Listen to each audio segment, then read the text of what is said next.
On this week's episode, Lego builds a Nintendo, Peacock officially hits the airwaves, and the Alienist returns for another mystery. All this and more as we reach our next stop, the PCC Multiverse. Don't be alarmed. The quasi-shimmering light before you is a trans-dimensional gateway to other worlds, other voices, other thoughts, and other realities. Up feels like down, and down feels like the number 7 on a Wednesday morning. Don't worry. That quivering, blood-boiling sensation under your eyebrows is all a part of the charm. Welcome to the PCC Multiverse. And we're back with another episode of the PCC Multiverse. This is Gerald Glassford from Pop Culture Cosmos and Game Source, and also Inside Sports Fantasy Football and the Lakers Fast Break.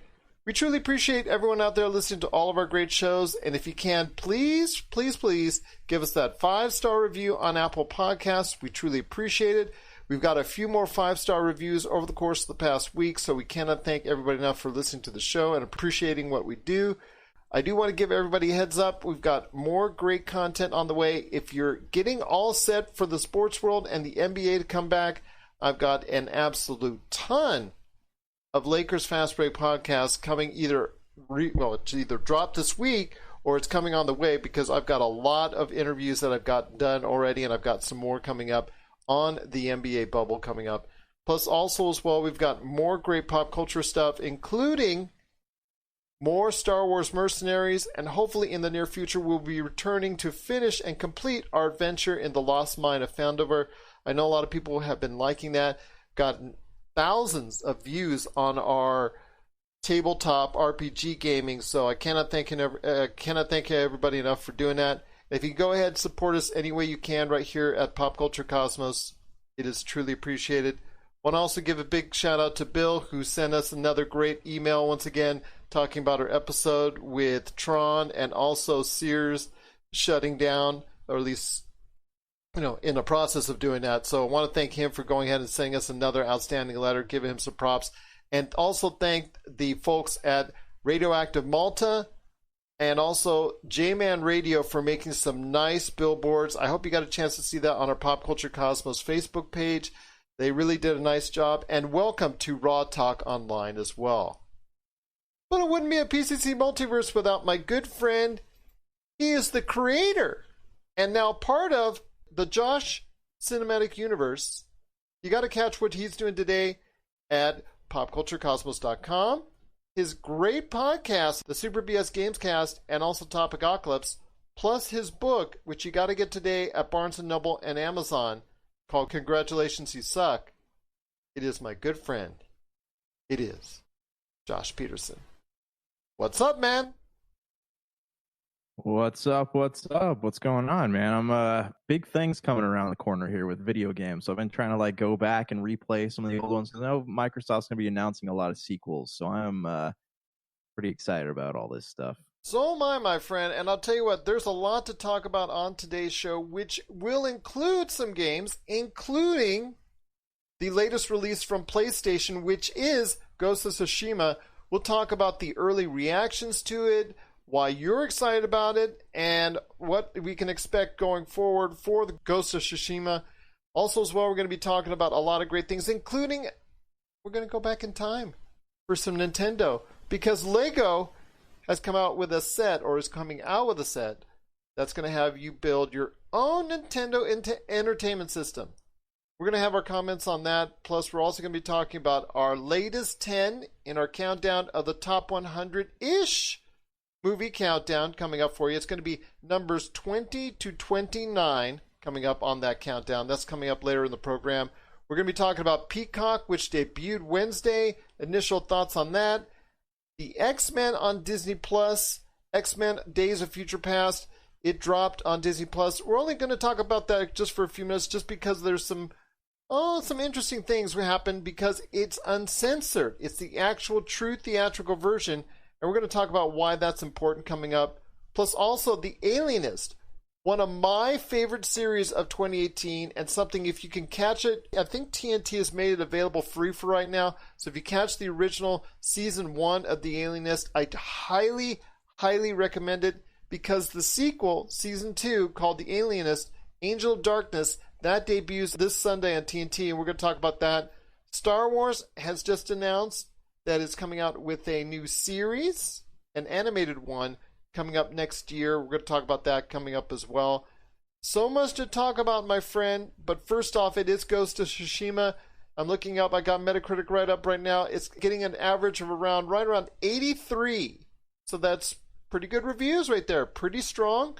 A lot of people are enjoying it. It is a beautiful game. That's the first thing I can say. And, you know, we're expecting that now because it's the back end of this console generation. So we're expecting more and more quality games. I'm expecting less and less bad games to come out because these developers have now really got a tune of what the PlayStation 4 is all about. So I want to hear your thoughts. How excited for you now about Ghost of Tsushima? I know you were originally.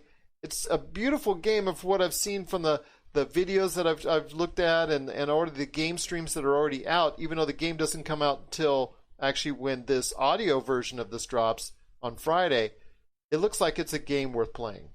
Okay, so before I dive into this, I have a thought. You know what's really been bothering me is IGN. So I am stoked on this game. I've been waiting to play this game for a long time. You know, I'm going to buy it tomorrow, and I'm going to pick it up or bring it home and play it probably most of the day. And let me ask you, hold on. When doesn't IGN bother you?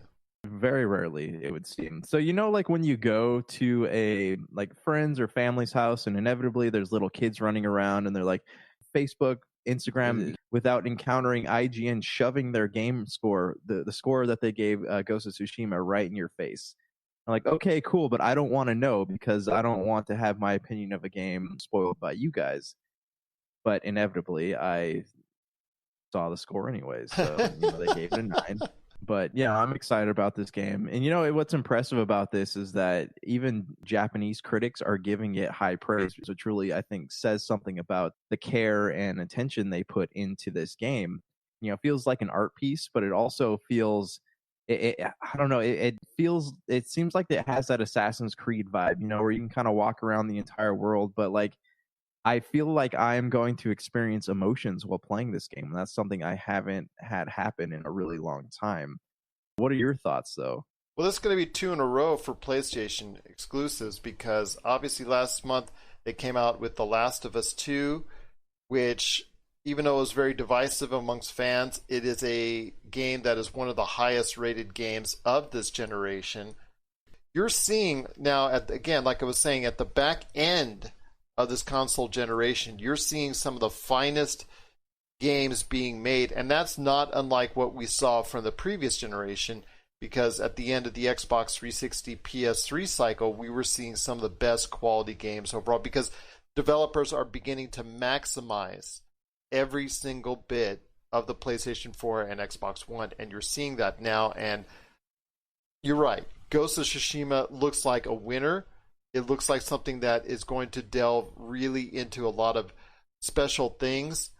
Story-wise, I hear it's okay, but the look of it and the action and the gameplay is really what's going to sell people on Ghost of Tsushima.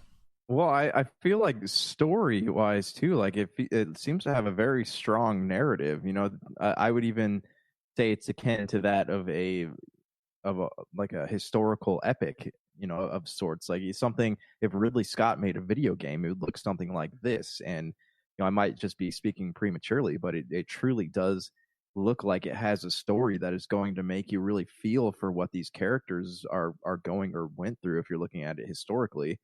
And it's, you know, I don't know if it's a game that's going to like merit a franchise or a sequel or whatever, but this game right here, if it's just a standalone, it looks to be an experience that you probably won't forget anytime soon. I have a feeling if it does anywhere near decent numbers, that we're going to be seeing a sequel, because it's off to a good start. Strong reviews, good word of mouth. That can't hurt it at all. So I think that PlayStation will come back to it at some point in time down the road.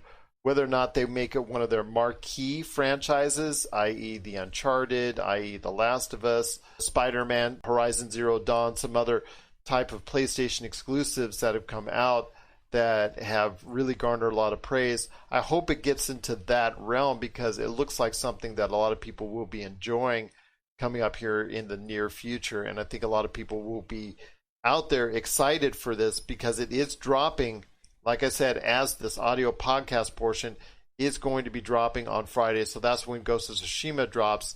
So I know a lot of gamers out there are excited for this game. And coming at the tail end, this is going to be one of the last major releases for this console generation as far as exclusively by itself.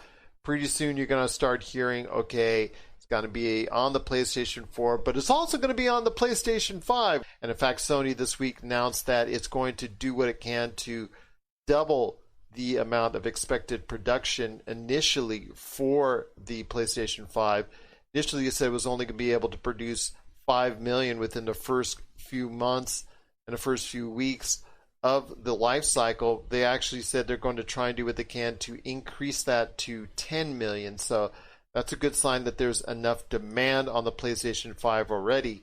But getting back to Ghost of Tsushima, it looks like that this game, it looks so beautiful. And that's the thing, Josh. When you have a game that looks like this and plays like this, I mean, is it going to be harder for people to go ahead and say, yeah, I'm ready to go ahead and drop $500 on the PlayStation 5? Because right now what we're seeing on the PlayStation 4 and the Xbox One is really darn good. I don't know if Ghost of Tsushima is going to make me buy a PS5 because it's coming on the PlayStation 4, obviously. But if Ghost of Tsushima is, the precedent for what we could expect on the PS5, then yeah, it might give me a little more interest in it. I would hope that Sony is going to do what Microsoft is doing and offer, free upgrades of these games instead of making you go out and buy, a whole other copy. I think that's 2K, 2K. Yeah, well, I mean, I feel like that's what kind of killed a lot of console sales for both the PlayStation 4 and the Xbox One. Remember, they had the Assassin's Creed games came out at the same exact time, and they didn't do anything to offer free upgrades for them. Though later on, Square got them to issue upgrades for Final Fantasy 15, but I would hope that they would do something like this. And as for your question, Sony ramping up production on the PS5, I hope that is because they're kind of backpedaling on what they said before. Remember, they were like, hey, so due to COVID and low supplies, it's possible that these consoles aren't going to be that great. We're going to have to come back and make a second run. And so people weren't like really confident in what they were doing, and now they're doubling down and saying, hey, we're creating more. So are they creating more of like good quality, or are they creating more of the half-butt consoles that they were talking about before? It's kind of confusing. Well, Xbox just announced that they are discontinuing the digital versions of the Xbox One S, the Xbox One X, which I had told you already, Josh. I wasn't exactly thrilled to begin with because I like my disc player. But what can I say? It's just something that is going to be changing over the next few months. We're going to be seeing a lot of things going on within the console realm because PlayStation 5 and the Xbox next generation is going to be here very shortly upon us. So the Xbox Series X and the PlayStation 5, while they're getting the hype here, we're seeing at the end of this console generation one of the finest times for us because you're going to see right now Ghost of Tsushima that's coming out this weekend, and also The Last of Us Part 2, two of the best games of this generation for Sony, hitting store shelves and people enjoying it and people liking it, and, well, in the case of The Last of Us 2, people talking about it at least. But Ghost of Tsushima, I don't think it's going to get that kind of player divisiveness. I think it's just people are going to go ahead and enjoy what Sucker Punch has to offer. But what are your thoughts out there on Ghost of Tsushima? It drops this weekend for PlayStation 4 owners. Are you excited about it? Are you ready to play it? Are you playing it now? Go ahead and let us know. PopCultureCosmos@yahoo.com. Plus also as well Pop Culture Cosmos, Humanica Media, and Game Source on Facebook, Twitter, and Instagram as well. And now we're Pop Culture Cosmos on TikTok as well. Hey, this is Chad from Ghost Toasters, and you're listening to Pop Culture Cosmos Podcast.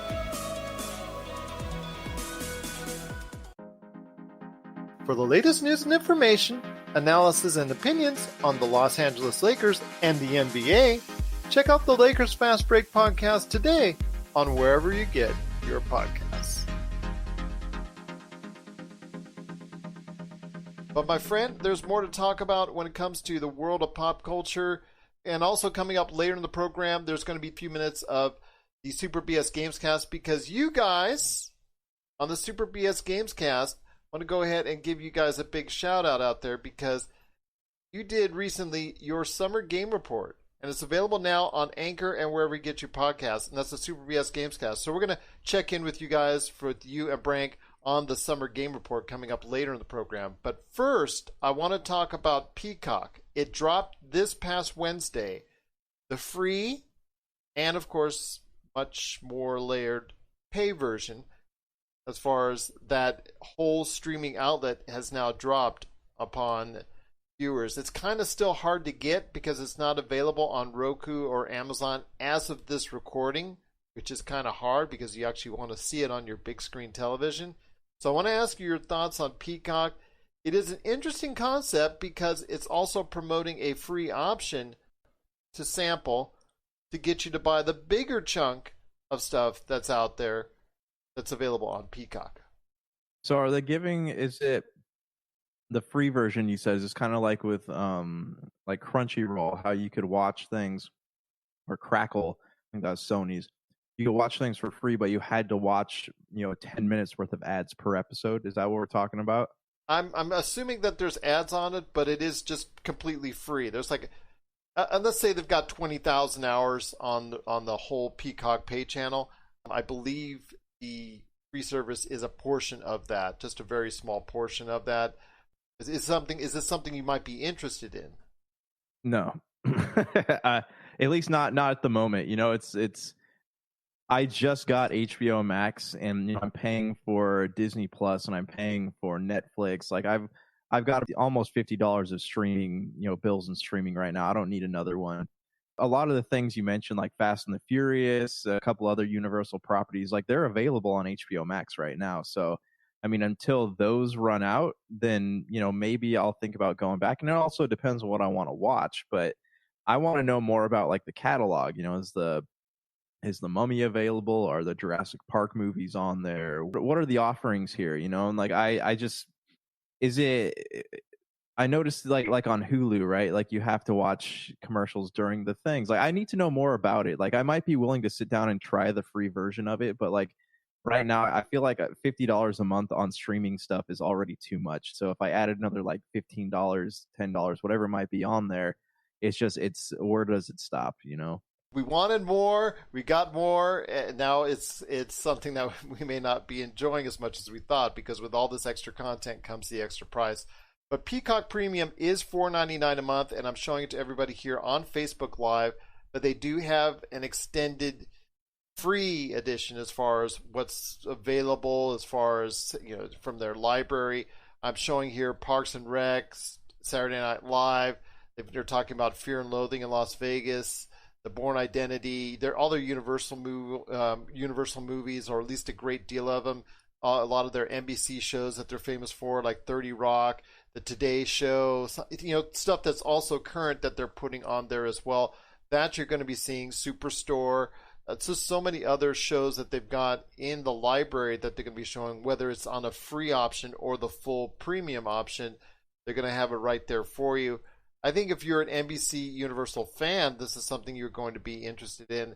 But to me, it's going to come down to the exclusives and what they're offering that nobody else has, and the original content that nobody else has, because Netflix just released its top 10 movies of all time that they've produced, that they've done. And when you have the Extraction movie that Chris Hemsworth did recently, that debuted, that has garnered about 100 million views, I mean, that shows you that people want original content. And I think that's something that they have to keep in mind. Yeah, of course, they're going to be showing you all the stuff that you've already seen on NBC, or at least a lot of it. I know Cheers, I know a lot of the other old shows like that, but you really have to go ahead and search out to see if it's something interesting for you. but at least starting off, there is going to be a decent bit of content either on a free or pay basis. You know what I've noticed with some of these streaming services, the network specific ones, the networks have discontinued DVD sales of a lot of this stuff. So the only way to really watch it is to go through a streaming service. Like if you look at Cheers, right? Like Cheers, you can't really find, I mean, you can find the DVDs from secondhand sellers, but you can't really get them as easily as you could before. So, I mean, if I want to go back and watch Cheers, like I love Cheers, it's one of my favorite shows. I might be more inclined to maybe subscribe for a month. To me, it all depends on the content, and I'm not too.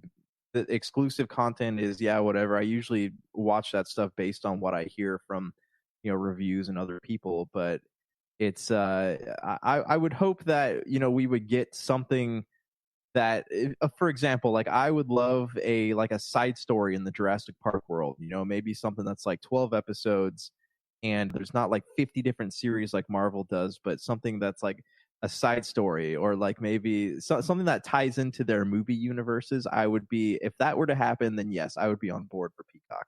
So there you go. I mean, it's up to, again, it's all about what people are looking for. I know Disney Plus we're going to be talking about here in a second. Netflix, as they're the monster in the room right now. You and I both digging what Amazon Prime's been doing with The Boys. There's Jack Ryan. There's The Marvelous Miss Maisel. I mean, there's so many different great shows on that forum.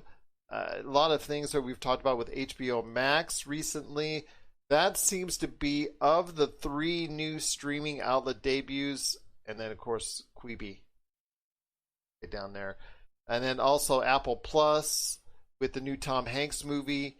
But they're still in need of content. Just need to throw some content out there, in my opinion.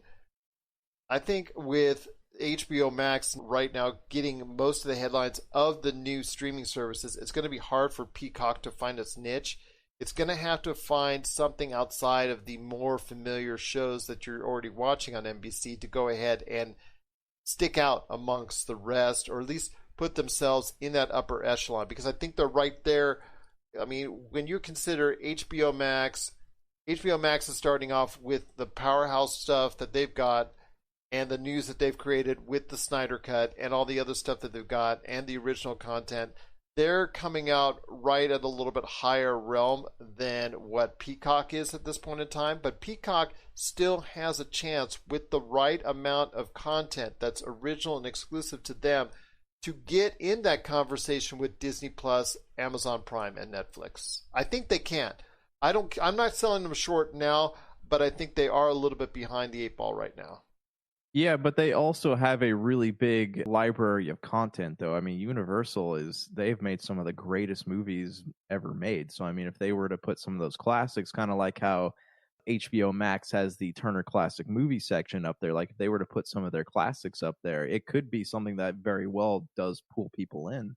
You never know. I know they're going to have, like you said, with the Universal movies that they have, that are dating way back, that they could go ahead and really get people involved and invested. And a lot of the old shows that they had from the 70s, the 80s, they could really get people hooked into Peacock.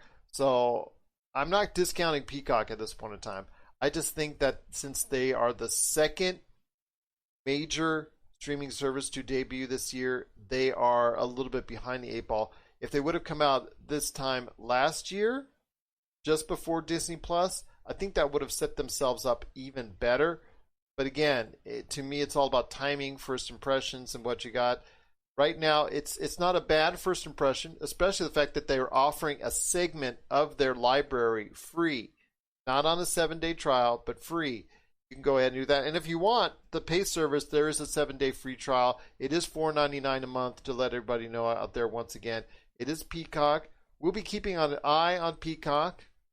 I know the name still is kind of like not exactly going over 100%, but the channel itself, whether or not that's going to exist and continue and prosper down the road, we'll keep an eye on right here at the Pop Culture Cosmos. What are your thoughts out there on Peacock? Want to go ahead and hear your thoughts on that? Are you watching it? Are you checking out the free version, the pay version, or both? shares her thoughts, popculturecosmos@yahoo.com. My friend, X-Men on Disney Plus. X-Men Days of Future Past, in my opinion, the best of the X-Men films outside the Logan. I want to say Logan is my number one, but I don't know if you consider that an X-Men or X-Men group or whatnot. Speaking of Logan, did you know, sorry, I know it's a side tangent for a second, did you know that the girl from Logan plays Lyra in His Dark Materials on HBO, the Golden Compass series? Did not know. Completely blew my mind. Anyway, I'm so sorry. Continue. Now that your mind's been blown, there's some joke in there somewhere, but I won't say. X-Men Days of Future Past just hit Disney Plus, and the reason why this is important, because yes, they bought 20th Century Fox's stuff, and they're now going to go ahead and filter that in, is the fact that they brought it in uncensored. And we talked about this, I think, on the previous episode with Hugh Jackman's booty out there for everyone to see.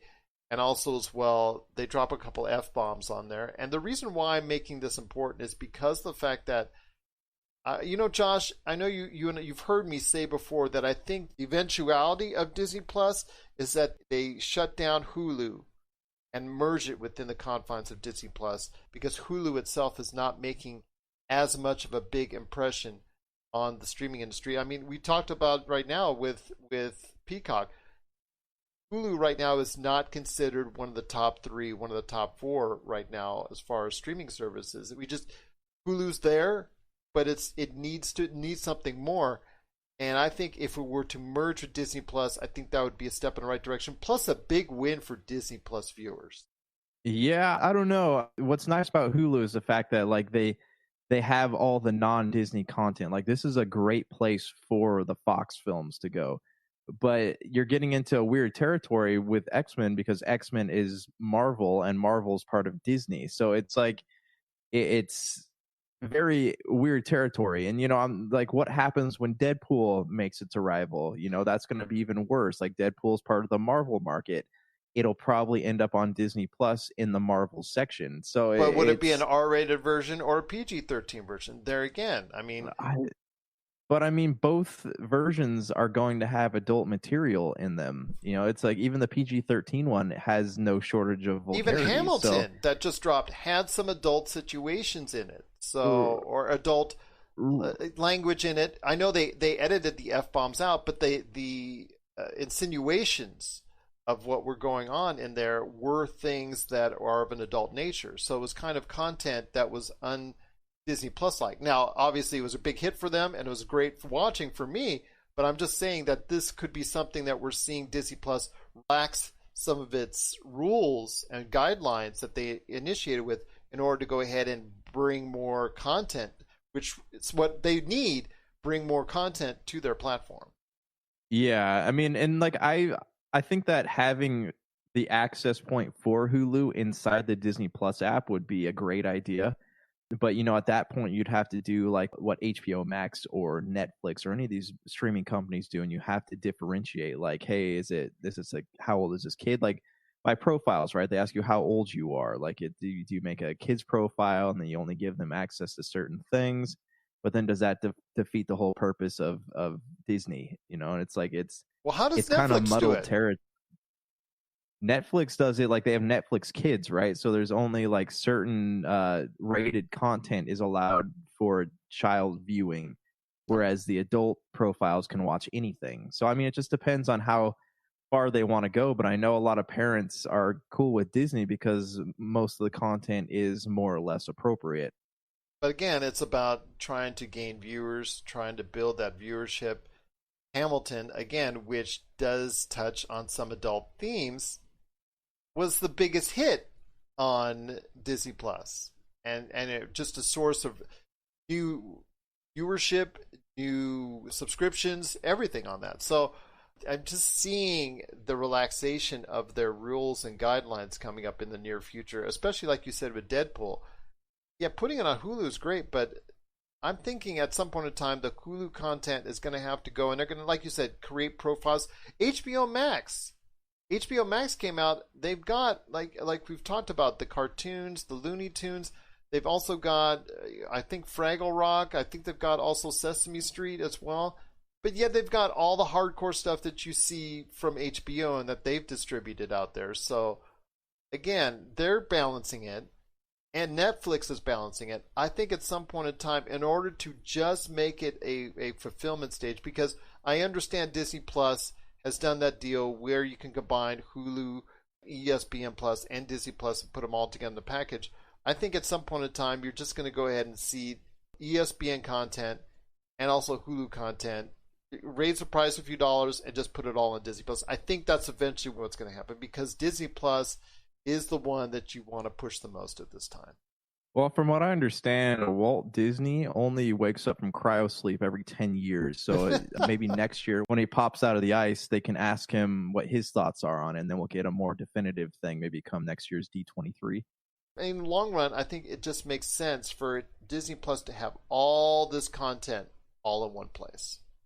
What are your thoughts out there on Disney Plus possibly becoming just one big conglomerate and getting all the stuff from Hulu and ESPN Plus? Share us your thoughts, popculturecosmos@yahoo.com. You're listening to the Pop Culture Cosmos. Coming soon, Zero Cool Films presents Action Figure Adventure. Super collector Jay Bartlett hits the road once again in search of action figures' most iconic and noteworthy and rare figures, all in the name of creating the most ultimate action figure auction ever. He fronts the cash that charity benefits in the end. What will he get? How will he get it? And how well will he do? Find out November 1st, 2020.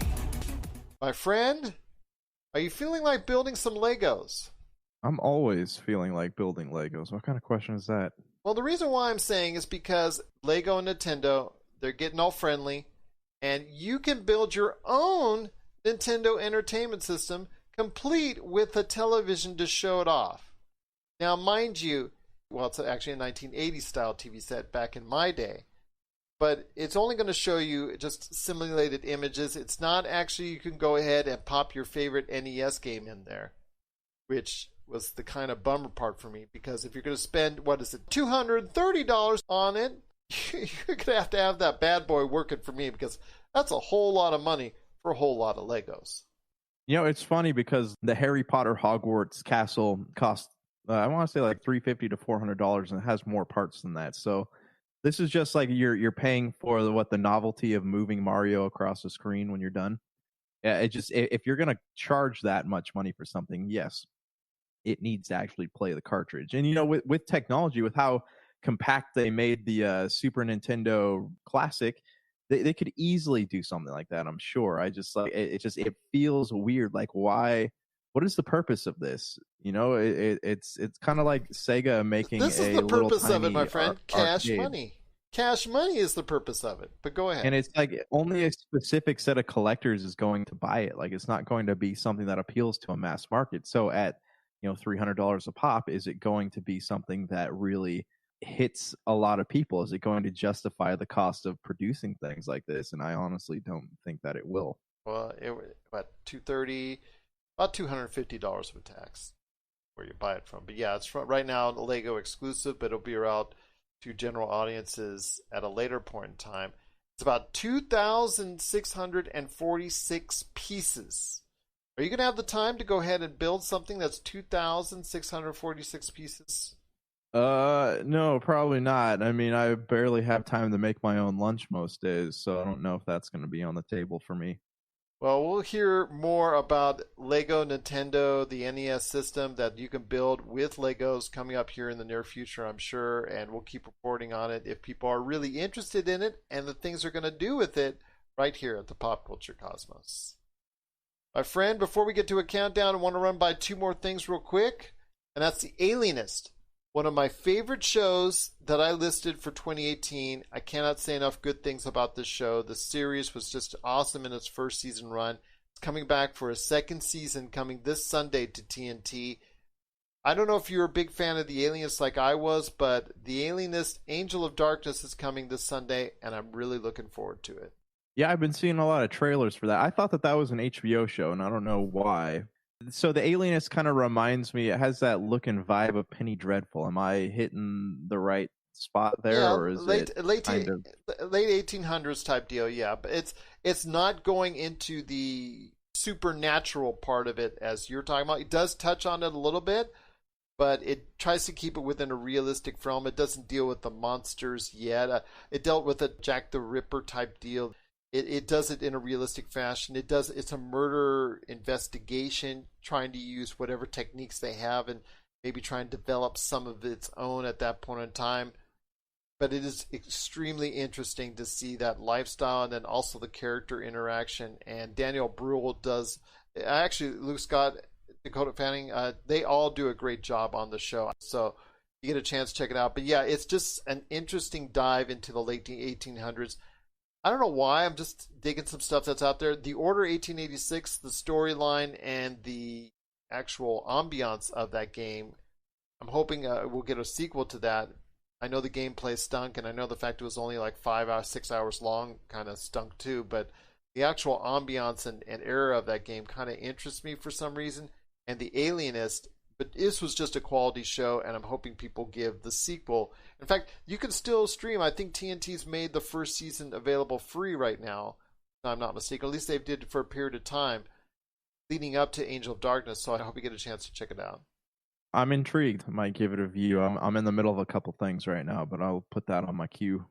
Sounds good. What are your thoughts out there on The Alienist as Angel of Darkness drops this weekend on TNT? Share us your thoughts, popculturecosmos@yahoo.com. Hope you are as excited as I am for Alienist, Angel of Darkness. Speaking of another show, which we're going to be talking about right now, real quick, the folks at Star Wars just announced The Bad Batch, which is a group of ragtag soldiers from the Clone Wars series, because that series ended on such a high note, they couldn't just leave it alone. So they're doing the spin-off that's going to be debuting on Disney Plus in 2021. Is this of interest for you, or is this just for those fans who really were focused on and enjoying so much of Star Wars: The Clone Wars? Is this a live action series, or is this another CG series? CG. It's all animated. It's like I said, it's from characters that you would have seen in Star Wars: The Clone Wars. Okay. I mean, I'm sure people will watch it. I have a hard time with the CG stuff just because there's so much of it now, and I meant to go back and rewatch it, and I didn't have the time. There's too much. So I mean, I don't know. Like, tell me your thoughts on this. I feel like they need to stop adding on to old Star Wars canon. Like, if they're trying to head in a different direction, they need to kind of focus elsewhere. I would like to see that, but they want all these side stories. Now, it's worked with The Mandalorian, so that's the problem. The Mandalorian has been such a big hit. What else can we draw from existing properties? What else can we do touching on things that we've already seen in the Star Wars universe? The Mandalorian, which has been such a big hit for Disney Plus, is something that you're going to see more of, like the Rogue One spinoff and all these others, the Ben Kenobi spinoff. These are all things that are familiar to us from the Star Wars universe. And the Star Wars, the Clone Wars, was such a tremendous hit because in this last season it garnered such praise. Critics absolutely loved it. It was a great way to close out the series, and I'm so thankful that they went ahead and did that final season, but they just couldn't leave it alone. They found something that they could pluck from there, and they could go ahead. And actually, they're doing more than one thing that they're plucking from there, because they're creating a live action series for the main hero of Star Wars: The Clone Wars, Ahsoka, and she is going to have her own series, most likely a live action series of it. But this is going to be an animated version, and I'm just looking forward to seeing what the Bad Batch offers. But I don't know how much they can stretch that out. I don't know how much these sight gags and the comedic tones that they offer, how this is going to be so much better than what they're doing before. I don't really know how much momentum it's going to have from what we saw in Star Wars: The Clone Wars. So it's kind of difficult. I mean, this is different than Star Trek: The Lower Decks, because that's something totally off the beaten path that's coming for CBS All Access.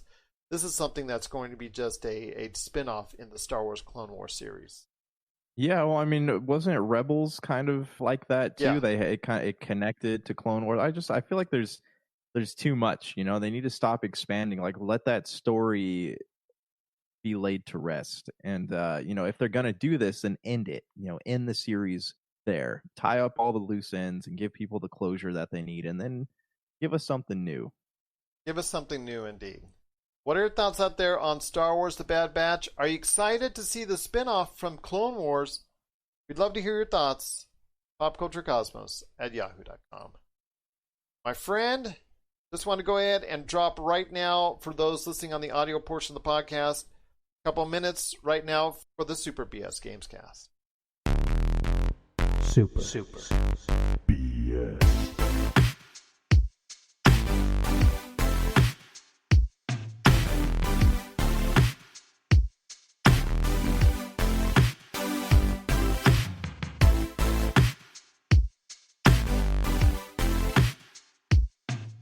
How are y'all doing? This is us at Super BS coming back to you. It's me, Branky Boy, Baby Boy Brank, and I'm joined by...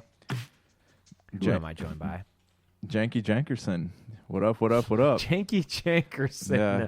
Ah! The name. The name's so nice, I gave it to myself twice. Oh, no. Why are we never going back to... Okay, maybe we'll go to our normal names at some point. I did like Brank because that was my handle for a lot of things. Anyways, little boy, baby boy, wonderful boy, Jank. What have you been playing, man? So I finished Alan Wake, and I know we talked about that before. I played the DLC. Actually, wait. Did we talk about Alan Wake, though? I know you're talking about going through games in the past and Remedy stuff, but were you playing Alan Wake at that point? I was, yes. Yeah. So okay. I finally sat down, finished the game. I played the DLC, did not like the DLC, the two bone... American Nightmare? No, not... Or the not ones American that are Nightmare. DLC to the game? Yeah, the DLC to the game, because there was the Signal and the Writer. They're basically extra chapters. And what really bothers me is when developers take leftover material, right, and they call it DLC or expansion, and they just kind of create this half-butt level for the game, and they don't really put a lot of effort into it, because I played this hoping to really give me more depth to the story, but it didn't. It just kind of put me in a circle again, and then I ended the game feeling really frustrated about it. So I kind of wish I didn't play them, because they were, one, super confusing, and two, ridiculously difficult to play. Yeah, I remember really liking, I think it's the Writer, the second one. Is it the Signal or the Writer, the second one? One of them is book pages, and I hated that one, or words. Yeah, that was the Signal. The Writer is the second one, yeah. The Writer I think was much better, but it is kind of funny, that era specifically. I mean, you can still see it occasionally in some games that are just less modern, that the DLC of that era was B-sides to albums. It was the songs that didn't fit. Yeah, and just a B-side, maybe 10% of the time it's really good. Most of the time B-sides are that. They were not cut for the reason. That's why they were not on the album. What are you going to move on to after Alan Wake? So I'm in the middle of a few games right now. I played Alan Wake's American Nightmare, and how is that? It's actually really fun. All the problems with the gameplay in the first one, how the moving around feels really clunky. Anytime you jump, you probably will end up falling off of a cliff or diving into a ravine on accident. They fixed all that stuff with American Nightmare. It plays so smooth, and the weapons are so much better. It feels like a better game. But where Alan Wake 1 succeeded in telling a really great story, American Nightmare doesn't really have much of a story. Granted, it's a short game, but it doesn't have the mystery and intrigue. So you go to 3 different places because you're trying to prevent, you find out what happened, what happened to yourself in the end of the first game in American Nightmare. So it kind of is done through the premise of what are those shows within the show within the game? I forget what it's called. Something. Do you know what I'm talking about? They have you go to the TVs, and they have the show on TV. I can't remember the name of it. Yeah, though, it's Last Time on. Right. And it's a name of a town. I can't remember what the name of the town is. Falls? I think. Is it? I don't remember. Yeah, it could be Last Time on Bright Falls. So it shows that it starts off. It has that kind of narration, and so you don't know if this is another dream or if this is actually happening. Is it just an episode of the TV show? But it's basically plays out like that. So you go to 3 different places to try to stop the evil version of yourself that was created in the first game, named Mr. Scratch. You go to these 3 places, and you keep rewriting reality, and then you end up having to do this 4 times. So you play the game 4 times before it finally ends, and that's like it. I don't know. That's where the story falls short for me. But the gameplay, really great. I started Quantum Break. I got through the first act. There's not much gameplay. It's rough. There's not a lot of gameplay. It has a lot of narrative to it, and not a lot of gameplay. But anything else to add, my dude? No, that's it. Just, you can check us out on Anchor.fm. We're on Spotify now. Hopefully we'll be back up on iTunes here shortly. We are. We're on iTunes. Oh, awesome. Yeah, all right, cool. I auto-downloaded, so we are good, my man. So. All right, cool. Yeah. Well, thank you all for listening. Peace. Late. You're listening to the Pop Culture Cosmos. Don't touch that dial. Wait, do people still use dials? If you need your video game fix, be sure to check out Retro City Games. Located in Town Square on Las Vegas Boulevard or in Henderson, Nevada, Retro City Games has the cure for all your video game vices. Retro games and games for current consoles, Nintendo, Sega, PlayStation, Xbox, and more. Retro City Games has all the staples from any library and some highly collectible offerings too. So pick up a few games today at Retro City Games in Town Square on Las Vegas Boulevard or in Henderson, Nevada. Retro City Games is your video game metropolis. It's just been a great show indeed. I want to thank you, Josh, for joining me. Let's go ahead and quickly sound off on another list we've got right here, 20 to 29 in our top 100-ish movie countdown. So I want to hear your thoughts, man. We're going to go ahead and count down. I know you said you've only seen half of what we got listed. I've got it right here for you. We're going to start off with number 29 and the Batman. I can't sing like Prince. So the original Batman from 1989 movie. Well, actually, it wasn't even the original movie because they kind of did one with Adam West and all that. But Batman with Michael Keaton, who's coming back to the DC Universe, and also Jack Nicholson as well, 1989. Yeah, I mean, we kind of talked about this a lot over the past few weeks. It's a great movie. I mean, don't expect it to be like the quality of The Dark Knight or, even Batman Forever, Batman Robin, but expect it to be it's a Tim Burton movie, so it's very gothic, very dark, but it still feels, I don't know if I'm the only one who's noticed this, it still feels more grounded than Ben Affleck's Batman. I feel it's a little bit more cosmetic, over the top. But I do like Jack Nicholson's performance in it. I think he had his own distinct, I'm going to throw Jack Nicholson into the Joker instead of the Joker into it. Because you see how so many different types of Jokers that have done it. Heath Ledger, and of course, most recently, last year's Joker, where the actors get into the Joker. This is the Joker character getting into Jack Nicholson, because this is Jack Nicholson all the way. And I've always talked about how there are actors that the roles are for them, and then or how they get into the roles. This is definitely another situation where the role was made for Jack Nicholson as opposed to him getting into the roles. But he was just fantastic in it, and Michael Keaton was very solid, and I'm glad to see him coming back to the DC Universe. Again, I like the Batfleck. I really think there was a future, or is a future, for the Batfleck.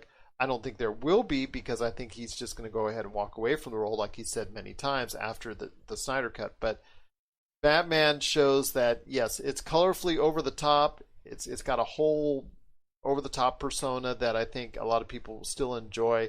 It is campy, but it's in a good way, and I think it's something that is far different on the Batman palette than what we're seeing as far as the more serious side with the Batman films of the early 2000s, and then also as well the Batman series coming up next year with Robert Pattinson in the role. So I think we're going to be seeing a different version of that that's diametrically opposed to what we're seeing with Batman from 1989. Coming up next is Blue Valentine with Ryan Gosling and Michelle Williams. Romantic film that I think a lot of people will go ahead and enjoy. I got a chance to see a little bit of already, and it's kind of, like I said, it's a romantic movie, date movie, things of that nature. Gather around the couch with the loved one and go ahead and check that out. But again, it showcases the power and acting skill of Ryan Gosling, who we love from Blade Runner 2049. We're just going to drop Blade Runner 2049 in almost every episode we can. But your thoughts on Blue Valentine? As it deserves to be. As it deserves to be. But your thoughts on Blue Valentine, my friend? So funny, I've never seen this, but I specifically remember stocking the movie when I worked at Best Buy, and it sold a few copies, and I remember always being curious about it, but never got around to watching it. Watch it with the loved one, my friend. Watch it with loved one. Date night. It might get you good, man. Might get you getting good because those, the ladies love Ryan Gosling. And Michelle Williams, you've seen the kind of career she's had. She's actually had a very strong career as well. So, Blue Valentine is at number 28. All right, get your war paint on, my friend, because number 27 is Braveheart. Your thoughts on Mel Gibson's Braveheart? I know Mel Gibson's not, his comments are kind of and things he's said, but as a movie, what are your thoughts on Braveheart? All actors are controversial, and Braveheart is amazing. It is so good, so good. I don't even know how to put it into words. Just the way the movie makes you feel. And I love how they're able to put some comedy into some of the more serious parts, with the Irishman. There's so much about this movie is so well put together, and you don't get movies like this anymore. In the past year we've had 6 or 7 movies about Robert the Bruce, because everyone's trying to make the spiritual predecessor to Braveheart. Nobody puts the budget into movies like this anymore, and it's just it makes me sad because we'll never see something like this again, and I can't recommend this movie enough to people who have not seen it, and to people who have seen it. Watch it again. It's amazing. And that's number 27. That's Braveheart. Number 26 is Field of Dreams with Kevin Costner and James Earl Jones.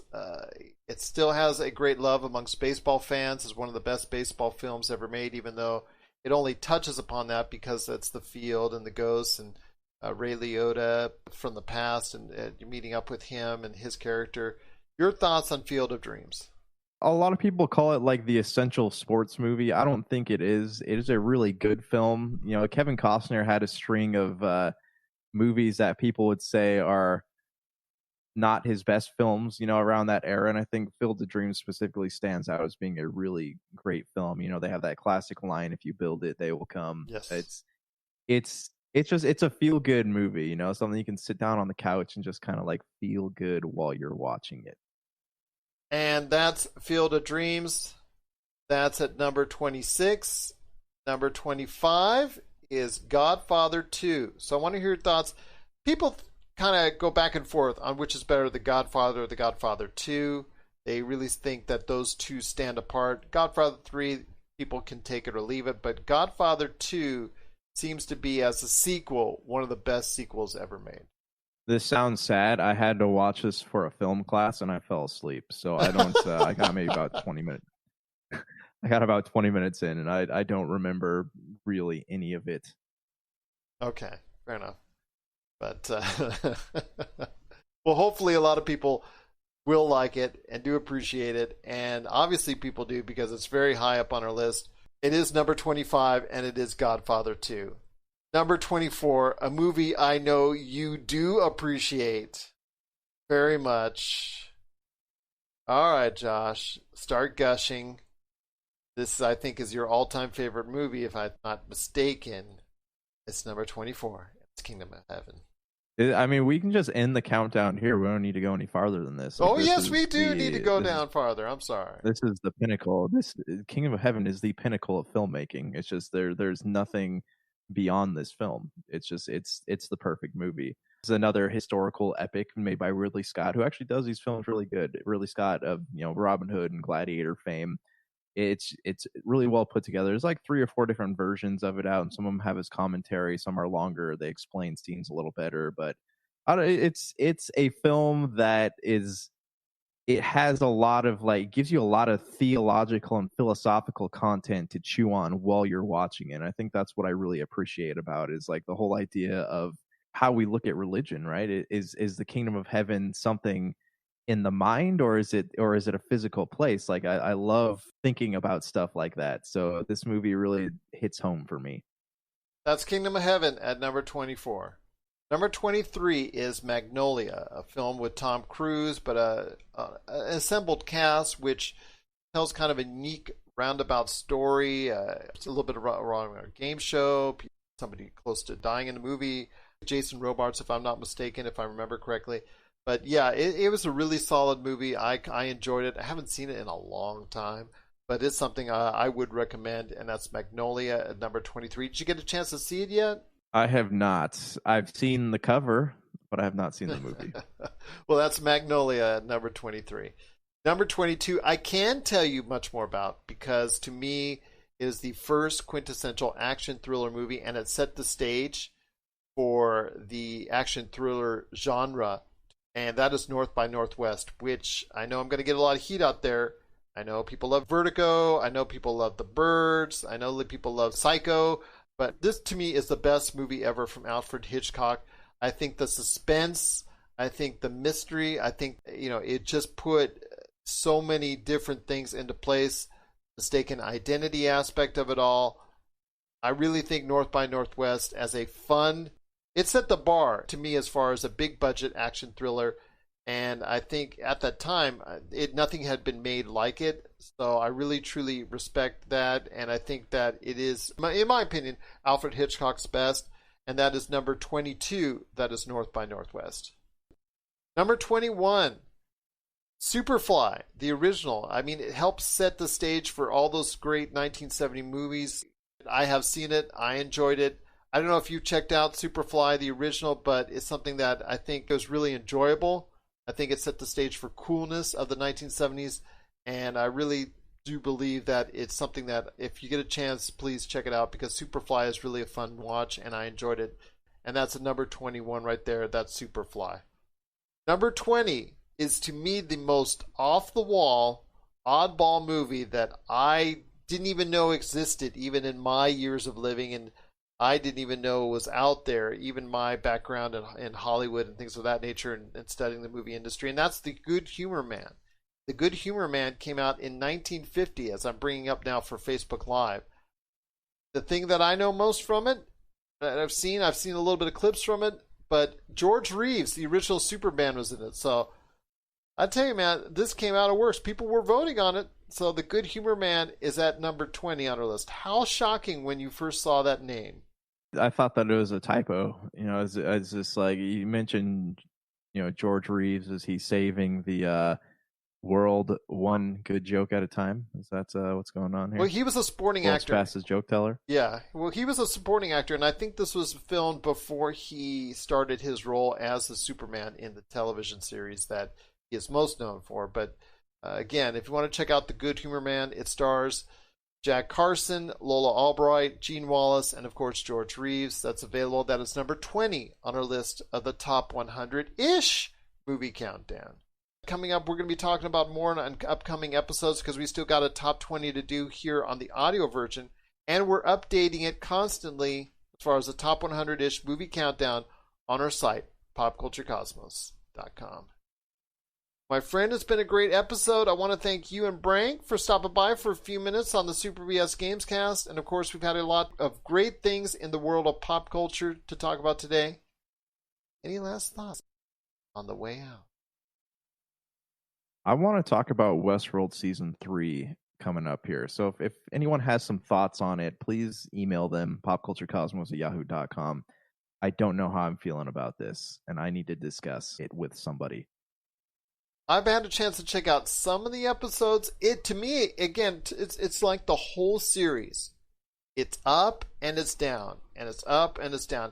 Seem like, this is the thing I'm seeing with these series, that they get different directors, possibly even different writers to do different episodes, and you can see the difference from one episode to another, and it doesn't always mesh and it doesn't always work. And I just seeing these series, it's just sometimes it can be really good, but sometimes it can be not so good. And that's what I'm seeing with season 3 is some really episodes are kind of boring, but some of them are really good. So I'll go ahead and I'll finish it off, and we'll go ahead and talk about it here on an upcoming episode. Sounds good. Again, we've got a lot of stuff as always to talk about. Check us out on our Pop Culture Cosmos on social media, whether it's Twitter, Instagram, also as well Facebook. We've got always posting the latest pop culture news and information. And now check us out on TikTok as well. Of course, always check out our live streams. Lakers Fast Break, we're doing a whole bunch of them. Go ahead and check out that as well. Super BS Gamescast, always check that out on Anchor Podcast and wherever you get your podcasts, and upcoming to the Pop Culture Cosmos channel. So for Josh Peterson, This is Gerald Glassford. Listen to the beautiful day in paradise right here in the PCC Multiverse. Thank you for listening. And here's hoping you have yourself a great